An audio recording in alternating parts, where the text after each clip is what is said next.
Is Ritesh here, and welcome to your tutorial. And in this video, we will start where we have left in our previous video. We were talking about the distance.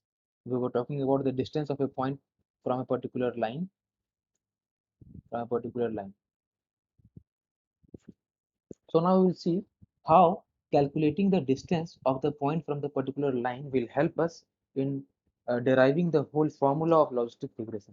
So let's start by drawing a line. This is our line that will classify the points, and suppose these are the points. For the initial phases, let us assume that all the points are linearly separable and there are no errors. All those points are clearly separable.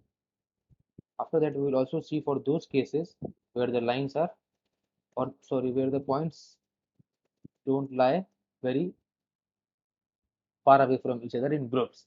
Okay, now just see here. This is the distance of this point from here, and this is the distance from the point from here. Okay, now from linear algebra we know that if a point lies above the line, and if we put this point in this equation, then what happens is we will get a value which is positive. And if a point lies below the line, we get a negative value. And if the point lies on the line, then this point satisfies the equation of the line and we get a value of 0. So these three things we already know from our school days, or even in 11th and 12th you must have been encountered these things. So now what we will do is we will use the same concept here also. If the if these points are above the line, then we must get a value of d which is positive. And if these points are below the line, then we will get a value of d which is negative for each and every point in this group, and similarly positive for each and every points in this group. Suppose this is these are the points which belong to class 1, and these are the points which belongs to class 2. Now let us give them a label. Suppose the label that we give to these points is 1, and the label that we give to these points is -1. Because this is above the line, that's why we are giving it a label of 1. This is below the line, that's why we are giving it a label of -1. Now let's see what is the advantage of giving them label 1 and -1. Now since the points above this will have a d will be positive, and points below d should be negative. Now what will happen if the points which are in this side, until the points are in this side, this is very good, but if a point gets here also, then what happens is, let's see. And if these points are in this side, these are belonging to class 2, and suppose 1 or 2 points also lies in this side of it. Now what happens is this d is positive because this point lies above the line, but this d is negative because this particular point is below the line. Similarly, this d is negative and this d is positive. But ideally what should happen is these points should not lie above the line. This point should lie below the line, but there is no way that we can draw a line that will classify these points. That's why we have settled here.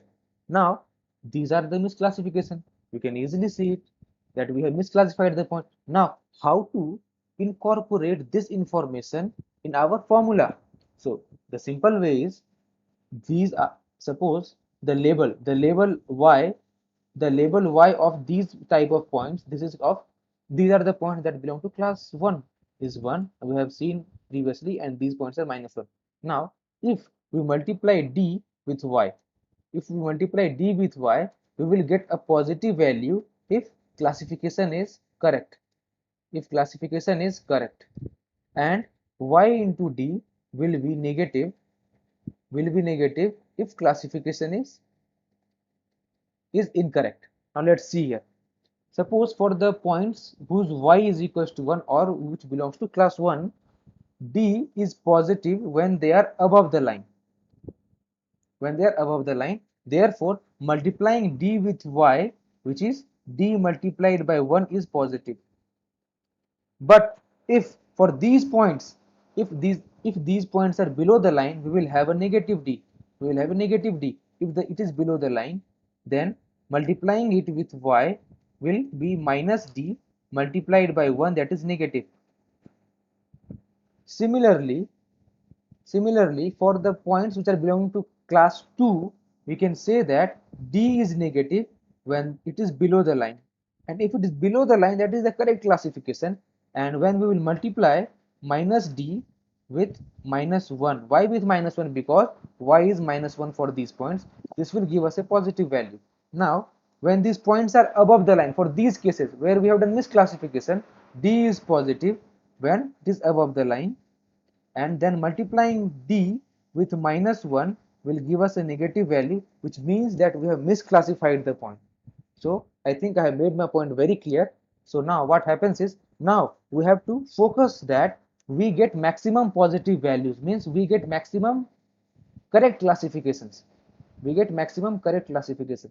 So what is our now main goal? What is our main goal?